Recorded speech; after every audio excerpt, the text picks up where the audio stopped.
Hi Avery. It looks like you aren't quite finished with your outline and draft.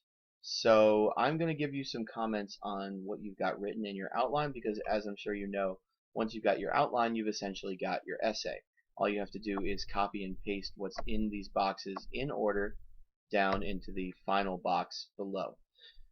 So I will be happy to look at this again once the draft is done, but just so that you have something to look at when everybody else has something to look at as well, let's take a look. Situational irony is an event that occurs that directly contradicts the expectations of the audience.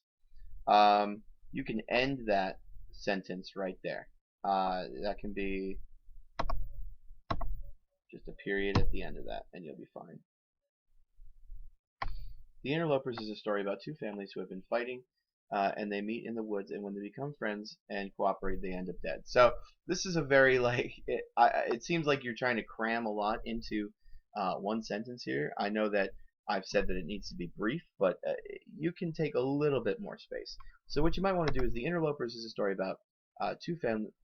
How about, why don't we say the heads of two families who have been fighting right? And then we can say one night they meet in the woods, uh,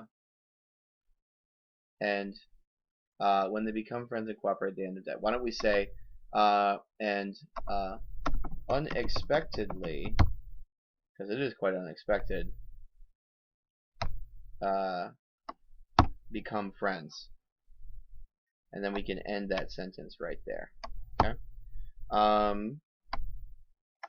The Interlopers is a good example of situational irony because we expect the cooperation of the newly formed friends to bring survival, but instead the cooperation leads to the men's death. Good. The end is where the situational irony comes into place. I think you mean comes into play.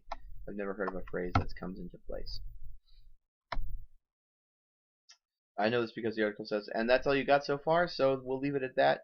If you have questions, feel free to let me know and get this done as soon as you can, and I'll have a look at your draft, hopefully, provided that it gets done in soon enough order before you have to do a final copy. Alright, thanks Avery.